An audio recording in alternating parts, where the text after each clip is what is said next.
Hello, I'm Bruce and I'm a service technician at Veerinks. I'm here to explain a little bit about electrical system of an RV. We're going to start out with a battery. Every appliance in your RV runs off from a 12-volt system. Not saying that they don't work off from 110 in other ways, but it takes 12 volts to function every unit or every appliance in your coach. So you have to maintain your battery, and by doing so, you need to check the water levels. Depending on usage, you'll have to check it. I recommend once a month till you get to know how much or how little you need to add. You do that by opening the lids.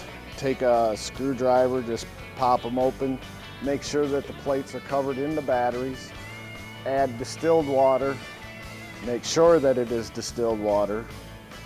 And that's pretty much maintaining of the battery. Now, when you plug into your tow vehicle, plug into your shore cord, your converter charges your battery.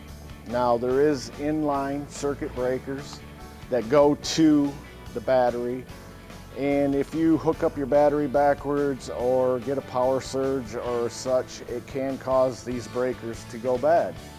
And it is very important that you have a test light. A test light would help you determine where your power lossage is.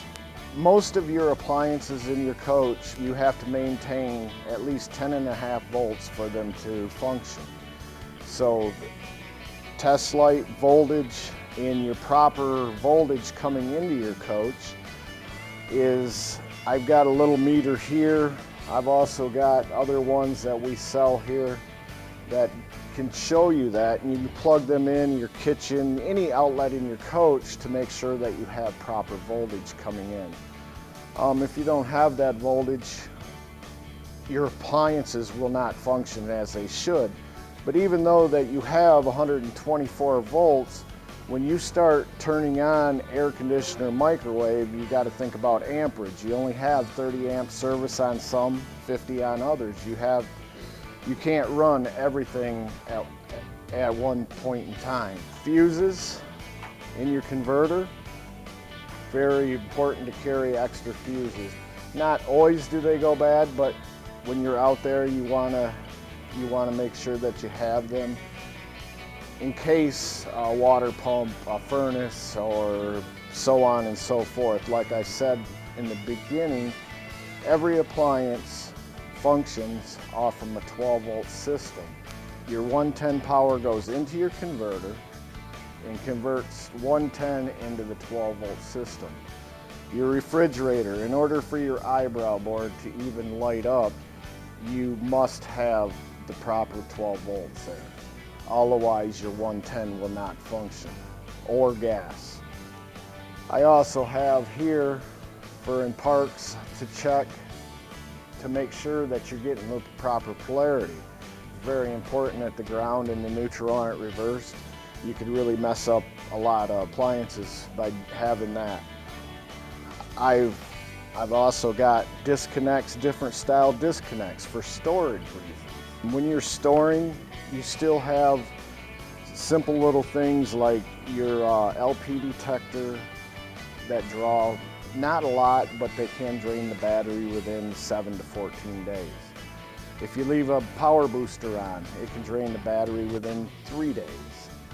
So it's critical to make sure that you have a fully charged battery. If you do not have a fully charged battery, say in the winter months when it gets below freezing, the acid in the battery turns to water, it freezes, and then your battery plates separate and your battery is no good. You can't function any appliance in your trailer. As I said, that it's very critical to make sure you have the proper voltage on the unit. Shoreline, inline surge protector, very, very important. A lot of parks, if you get 15, 20 people, it gets warm, they all turn on their AC, your voltage drops to a point, anywhere from 108 to 102, you'll start to lose functions in your coach, and that could cause damage to the control boards, damage to the appliance. It's very critical to maintain your battery connections. If you pull the battery out in winter months, take it inside when you're not using your coach is best. I do have this battery tender up here. We sell these here in their store. If you hook this to your battery, it will maintain, it'll only charge when needed.